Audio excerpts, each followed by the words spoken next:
So let me give you the measurements here. It's real simple. I think I went 28 inches long in the back. I'm about 13 inches in the front. 23 and a half, just about 2 feet. So now you know the angle. So you go about 13, 23 and a half. Draw your line, and you got your angle. You'll notice on this back piece, I did cut a bevel the same. You don't have to, but I cut a bevel the same angle as my slope on this here. You don't have to, as long as you don't make it any higher than this, it'll be fine. I just wanted to make it a tight joint. And the way you do that is just use your saw. If you can use a circular saw, just adjust your angle with your circular saw. Okay, it's pretty simple to do. Find your angle and adjust your saw, cut it, and I did the same exact thing at the front. So for the front piece, I probably should have done this so that it butted up face like that. But the way I did it, it's actually on the inside. It's just the way it turned out. It's on the inside. It's not a big deal. So you'll fit it in here like this. And you see how that angle matches up nice. If you have a high spot, and I don't, but if you did, you could just plane it down a little bit. So what I'm going to do is glue and screw this. I'm using Type-On 3. Type-On 3 because it's going to be outside. I'm also going to go ahead and put corners on it, which I'll show you when I get to it. So Type-On 3. I like clamping it and then screwing it. It's just a lot easier. Doesn't start moving around on you when you're trying to get it clamped up. And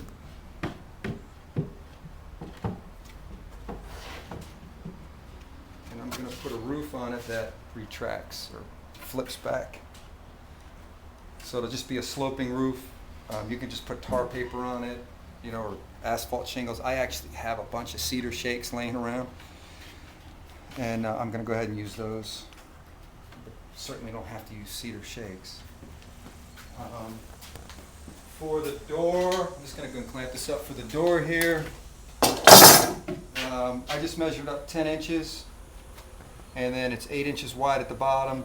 Draw a line up, and then I just marked it with a pencil and arc and cut it out with a jigsaw.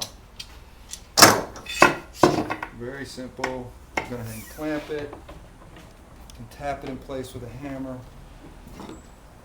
Just get it a little bit tight. The other side.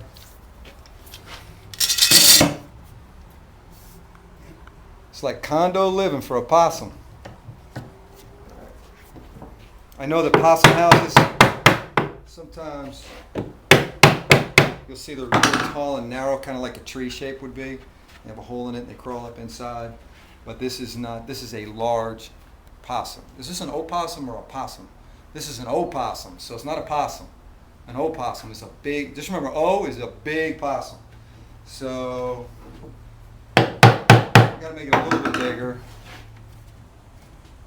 And then we can put little nesting areas inside for them. So anyway, that's the basic shape. I'm gonna go ahead and screw it.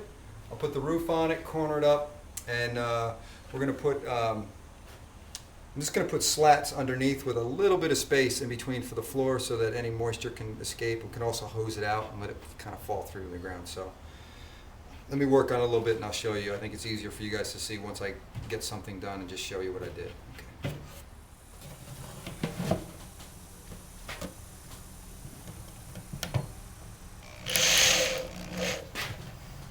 Possum's going to get a house more square than most people get these days.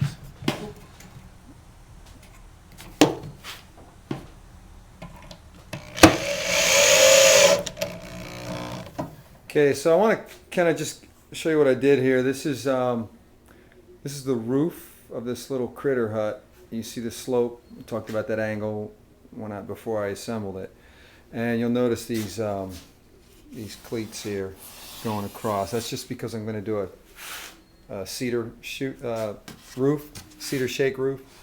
So those are my nailers, and that allows airspace underneath, just like a traditional cedar roof. So the front, cut a little hole out here, a little archway in the front, left a little overhang, but I am going to put a little, I don't know, I guess you can call it a porch roof on the front. And for the bottom, I have some rough cut cypress that I'm going to use. This is a full inch. And you'll notice I put cleats on here and I just screwed them, glued and screwed. All right, 3 cleats, and then what I'm going to do, I'll flip it over. This is actually the bottom, so I'm going to flip it over for you. All right, so this becomes the surface, right, the interior surface. And I left a little bit of an overhang, not in the front, okay, I left a little bit of an overhang in the back. Because I'm going to have this whole thing on hinges so that it lifts up. I'm going to go ahead and assemble it now and then show it to you. I think it'll be simple enough for you to figure out. But you'll notice there's, again, there's airspace underneath. If you're going to put it on, any kind of bricks or anything, there's airspace. I'm going to lift it up on some 4x4s to get it off the ground a little more than this because we live in an area that floods quite a bit. So anyway, I'm going to go ahead and assemble it, and then you can see how it goes together.